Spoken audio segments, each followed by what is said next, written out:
जब एक कंज्यूमर को मिलने वाला सेटिस्फेक्शन प्राइस के इक्वल ना हो तो उस कंज्यूमर का क्या रिएक्शन होता है। आज के इस वीडियो में हम यही जानने वाले हैं what happens when a consumer is not getting satisfaction equal to the price of the quantity. हम लास्ट के वीडियो में हमने जाना था कि कंज्यूमर इक्विलिब्रियम में कहाँ होता है, जहां प्राइस बराबर हो सेटिस्फेक्शन के या एक्स्ट्रा सेटिस्फेक्शन के।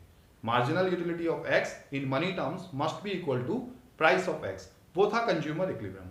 अब कभी अगर दोनों इक्वल ना हो तो what will be the reaction of consumer, आज के वीडियो में हम यही जानेंगे। मेरा नाम है तरुण और आप हैं मेरे चैनल क्रिएटिव इकोनॉमिक्स में। आइए शुरू करते हैं आज के इस वीडियो को।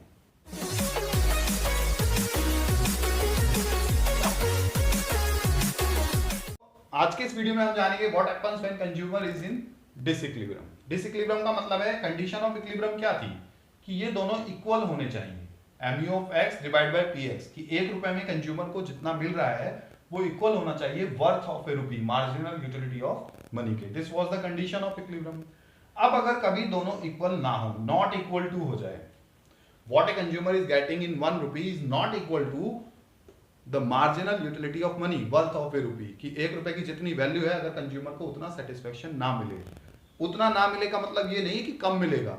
नॉट इक्वल टू का मतलब है ज्यादा भी हो सकता है सेटिस्फेक्शन और इससे कम भी हो सकता है। रुपए की वैल्यू से ज्यादा सेटिस्फेक्शन भी मिल सकता है और रुपए की वैल्यू से कम भी मिल सकता है। तो यहां पर दो केस हो सकते हैं।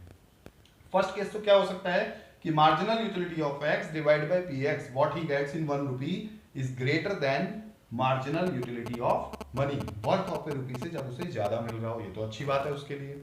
दूसरा क्या हो सकता है केस कि marginal utility of x divide by px what he gets in 1 rupee is less than marginal utility of money, यानी कि जितनी मनी की मार्जिनल यूटिलिटी है उससे कम सेटिस्फेक्शन मिल रहा है उसे, यहां पर वो नुकसान में रहेगा। हम दोनों की कंडीशन में कंज्यूमर का रिएक्शन जानेंगे। Now what will be his reaction. Actual में क्वेश्चन यही आएगा कि इन दोनों कंडीशन में से एक कंडीशन आपसे पूछी जाएगी, हो सकता है दोनों भी पूछी जाए, और पूछा जाएगा कि कंज्यूमर का रिएक्शन क्या होगा इस वाली कंडीशन में या उस कंडीशन में। न्यूमेरिकल क्वेश्चन भी आते हैं इन दोनों कंडीशन में से।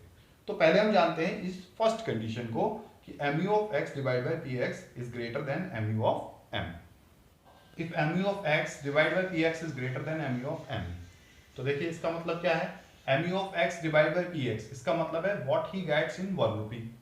mu ऑफ m का मतलब आपको ऑलरेडी पता है वर्थ ऑफ ए रुपी। अब जब एक कंज्यूमर को 1 रुपए में मिल तो ज्यादा रहा है और वर्थ ऑफ ए रुपी पे वो कम कर रहा है, मतलब अभी वर्थ ऑफ ए रुपी से ज्यादा है जो उसको मिल रहा है, मतलब 1 रुपया दे करके उसे सेटिस्फेक्शन 1 रुपए से ज्यादा मिल रहा है। आप खुद सोचिए अगर आप इस कंज्यूमर की जगह होंगे तो आप क्या करेंगे कि आप रुपए पे तो कम कर रहे हैं लेकिन सेटिस्फेक्शन आपको ज्यादा मिल रहा है।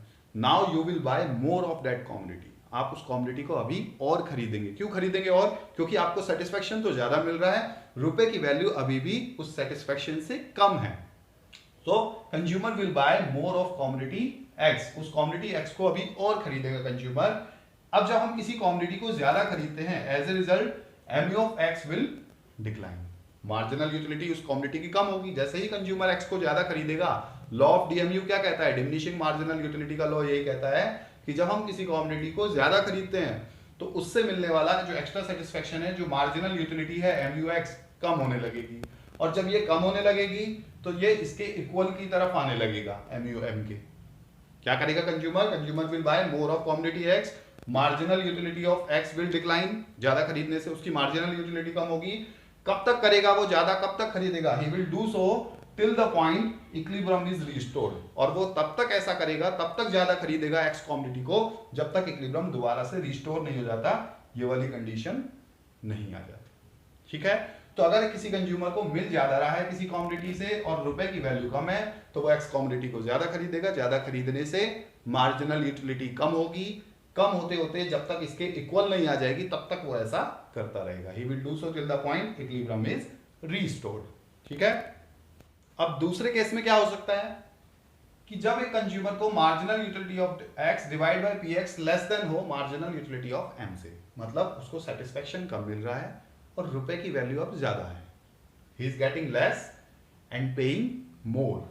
What he gets in 1 rupee is less than worth of a rupee. इसमें उसके साथ नुकसान हो रहा है, he is in loss. Actually अब वो किस में है, लॉस में है। क्यों लॉस में है, क्योंकि रुपए की वैल्यू तो ज्यादा है लेकिन उसको सेटिस्फेक्शन कम मिल रहा है। क्या रिएक्शन होना चाहिए, वही एक कॉमन सेंस की बात है। जब आपको पैसा खर्च करके उतना सेटिस्फेक्शन नहीं मिल रहा है तो आप क्या करेंगे, he will buy less of commodity x. अब वो कमोडिटी एक्स को खरीदना कम कर देगा। कम कर देगा तो क्या होगा, जब हम किसी कमोडिटी को ज्यादा खरीदते हैं तो उसकी मार्जिनल यूटिलिटी कम होती है, लेकिन जब हम किसी कमोडिटी को कम खरीदते हैं तो उसकी मार्जिनल यूटिलिटी इंक्रीज होती है। उल्टा होगा, यहाँ पे कम खरीद रहे कमोडिटी को, मार्जिनल यूटिलिटी इंक्रीज होगी। As a result marginal utility of X will increase. और कब तक करेगा वो ऐसा, जब तक दोनों इक्वल नहीं हो जाते। He will do so till the point equilibrium is restored. दोबारा से जब तक इक्विलिब्रियम एस्टैब्लिश नहीं होता है वो एक्स को कम खरीदता रहेगा। कम खरीदने से मार्जिनल यूटिलिटी बढ़ेगी और ये लेफ्ट हैंड साइड बराबर हो जाएगी राइट हैंड साइड के। It will be his reaction. So this is all about disequilibrium of consumer, कि कब क्या होता है जब एक कंज्यूमर डिसइक्विलिब्रियम में हो। ठीक है, दो कंडीशन हमने पढ़ी है, when mu of x divide by px greater than हो mu ऑफ m से, और दूसरी कंडीशन हमने पढ़ी है कि जब mu of x divide by px less than हो mu ऑफ m से। फर्स्ट वाली कंडीशन में वो x को ज्यादा खरीदता है, सेकंड कंडीशन में वो x को कम खरीदता है। दोनों ही कंडीशन में उसका रिएक्शन तब तक रहता है जब तक कि दोबारा से इक्विलिब्रियम रिस्टोर नहीं हो जाता। ठीक है, थैंक यू। अगर वीडियो अच्छा लगा है तो लाइक का बटन प्रेस करना नहीं भूलिए। चैनल को अभी तक सब्सक्राइब नहीं किया है तो सब्सक्राइब जरूर करिए, जिससे लेटेस्ट इंफॉर्मेशन आप तक